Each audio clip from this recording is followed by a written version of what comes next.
После первой тренировки, приняв положение сидя, я захотел погорбатиться, но, о чудо, дискомфорт в спине сразу меня выпрямил, и я почувствовал легкость в спине. Было так легко дышать, и казалось, что краски стали ярче, а запахи еще вкуснее. А ну выпрям спину! Во, красавчик! Другое дело. Всем привет, друзья! С вами Мишка Про. Это видос про то, как выпрямить осанку и как я выпрямлял свою осанку 7 дней по 10 минут в день. Вообще, кривая спина появляется из-за слабых мышц спины и нерастянутых мышц груди и плеч. Например, если вы любите отжиматься, а подтягиваться не умеете, скорее всего, у вас есть горбик на спине. Также горбик появляется просто потому, что так реально удобно сидеть. Каждый день практикуя неровную осанку, вы с каждым днем сгибаете свою спину и рискуете получить сколиоз или кифоз. Также проблемы с осанкой способны нарушать равновесие, увеличивать риск падения и затруднять переваривание пищи. А еще плохая осанка создает дополнительную нагрузку на шею, что может привести к головной боли, одному из самых часто встречающихся типов боли, которая ощущается так, словно голову стягивает тугая повязка. Наша задача превратить удобное горбатое положение в неудобную позу, в которой желательно больше никогда не сидеть. Приступим к упражнениям.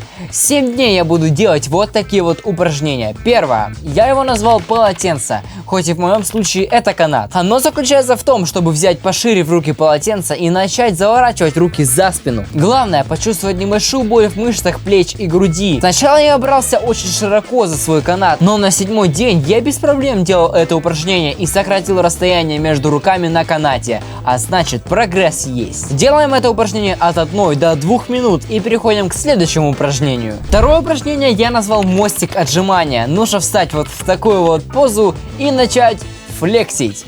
Или обратно тверкать. Делать довольно странно это упражнение, но довольно прикольно. Делаем тоже 2 минуты. Третье упражнение под названием стенка. Нужно сесть близко к стене, полностью притулить спину и копчик. Вы должны стать стеной. И после этого 2 минуты вы должны, елозя по стене, поднимать и опускать руки вверх и вниз. Может показаться, что в этом нет ничего сложного, но вот просто...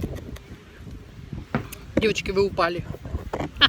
Просто попробуйте сделать упражнение. Руки быстро начинают уставать и начинают развиваться мышцы спины и плеч. Результат от этого упражнения просто гарантирован, и возможно это самое лучшее упражнение для осанки. Четвертое упражнение я увидел у Игоря Войтенко. Я назвал его «Убитый плывет». В общем, нужно лечь животом на пол и расслабиться, расслабить голову и опустить лицо полностью к полу, чтобы оно отдыхало. И теперь делаем движения, похожие из прошлого упражнения. Нужно поднять руки и начать как бы плыть. В отличие от предыдущего упражнения, тут нужно не касаться руками поверхности и все делать как бы в полете. И когда вы полностью выпрямите свои руки, их нужно легонько поднять вверх и потом делать все по циклу. Также делаем 2 минуты и идем к следующему упражнению. Последнее упражнение не обязательно, и я его выполняю чисто в своих интересах. Это вис на турнике. Не у всех есть турник, но я уверен в том, что обычный вис на турнике точно вам не помешает. И полезно для вашей уверенности, самоорганизации, красивишности и умности.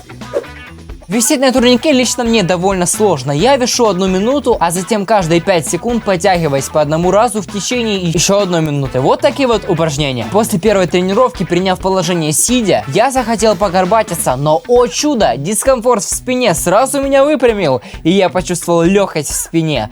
Было так легко дышать, и казалось, что краски стали ярче, а запахи еще вкуснее. Первые 2 дня давались довольно легко, я без особых усилий и с радостью делал все упражнения. А остальная часть эксперимента далась немного с трудом, мышцы уставали, но все же было возможно выполнять тренировку каждый день. После каждого дня у меня было ощущение постоянно выгнутой спины и задвинутых плечей назад.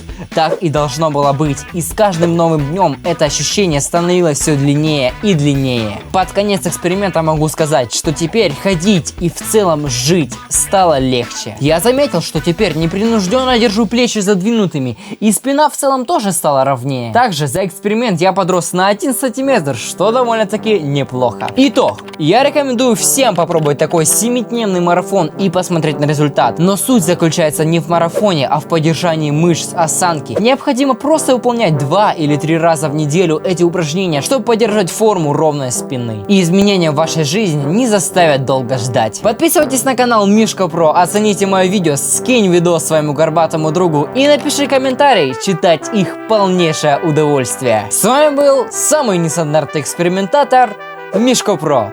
До встречи в новом видео.